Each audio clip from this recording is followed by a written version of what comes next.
Hey, how's it going? Welcome again to Primrose Hill. This is Thomas, and today I wanted to answer a question from somebody called Gun Hudson. And he asked me, have I got any advice to increase production value on your videos for beginners? And yes, I think there's three things that everyone needs to kind of get their head around. And this doesn't have anything to do with buying more expensive equipment, although obviously that increases the production value of your videos. What you want to do is keep some kind of principles in mind.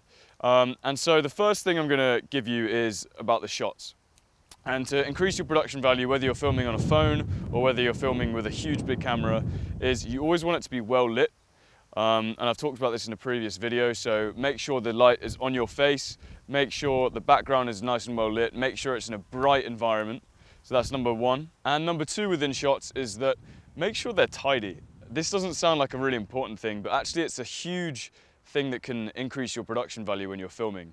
It's just make sure your shot hasn't got any mess in it. So like there's no random bags on the floor, there's nothing kind of in the corner of the frame that looks weird or out of place. You want to try and keep your shots clean, and then they're going to look way more professional. So number two is audio, and this is ridiculously important in any video, and it's really underrated, in that nobody really pays much attention to it when they're just starting out. They're all about how the image looks. But any sort of film, I'm willing to put money on, if you had a pretty bad camera, but hugely professional, clean, crisp audio that matches everything perfectly, an amazing film score just made for that film, you're gonna think it's a Hollywood film whether it's got really good imagery or not. And this kind of illustrates the point that if you want to increase production value, get a good microphone. And you don't have to spend loads of money on it. You can just get a simple lapel mic. And I know some people who, they buy a little microphone and they plug it into their iPhone, so they're kind of like attached to the camera when it's on a tripod. I know this is true for you, Gun. What I actually recommend doing is plugging buying some sort of external recorder and plugging your mic into that.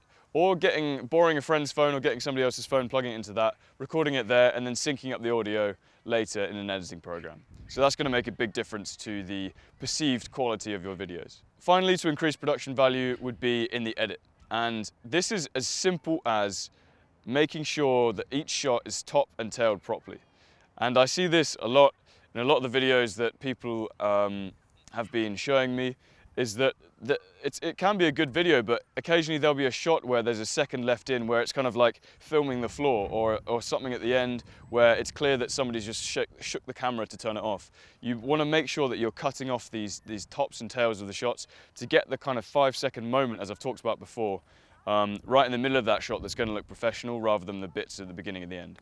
So those are three really basic tips. Get you started out, and I just wanted to help out there. Anyway, I hope you got something good from this video, and if anyone has any more questions, just ask me via email or just leave a comment under this video. One more tip for you, Gun, is that you were asking me if you should use the front camera on the phone or the backwards facing camera on the phone. Always use the backwards facing camera because that's so much higher quality. And the way you get around kind of making sure that you're in the shot is actually just really simple and kind of awkward. You just turn the camera on a tripod, you film for a bit, you stand in the shot, you know where it looks good, you go back, you watch yourself shuffling about, see where it looks good to stand, and then you stand there and start talking or whatever you're going to be doing. So that's a little tip there.